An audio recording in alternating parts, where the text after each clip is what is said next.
This is Hypenion with Key. BEA reported US GDP growth in 2020 on January 28, minus 3.5%. This is the worst one since 1946.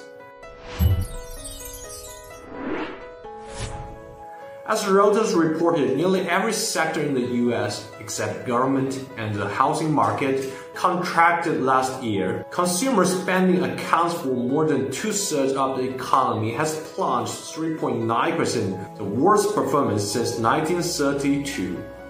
VOA reported that all the weekly jobless benefit claim figures in the last 10 months have been above the highest pre-pandemic level in records going back to the 1960s. What behind the minus 3.5 is a folding America. We have the poor. A study by economists found that the US is suffering sharpest rise in poverty rate in more than 50 years by 2.4%. Feeding America reported that by the end of 2020, more than 50 million people may experience food insecurity. And we have the rich, super rich. IPS reports show that 10 months into crisis, 660 billionaires saw their wealth rise 40% to 1.9 trillion. This is two-thirds higher than the total wealth held by bottom half of the population. Economist Thomas Friedman said, "We are in the middle of a pandemic that has crushed jobs and small businesses, but the stock market is soaring.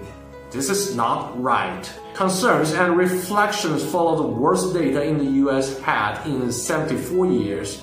January 26, Janet Yellen wrote a letter to her 84,000 colleagues in Department of Treasury. The current crisis is very different from 2008, but the scale is as big, if not bigger.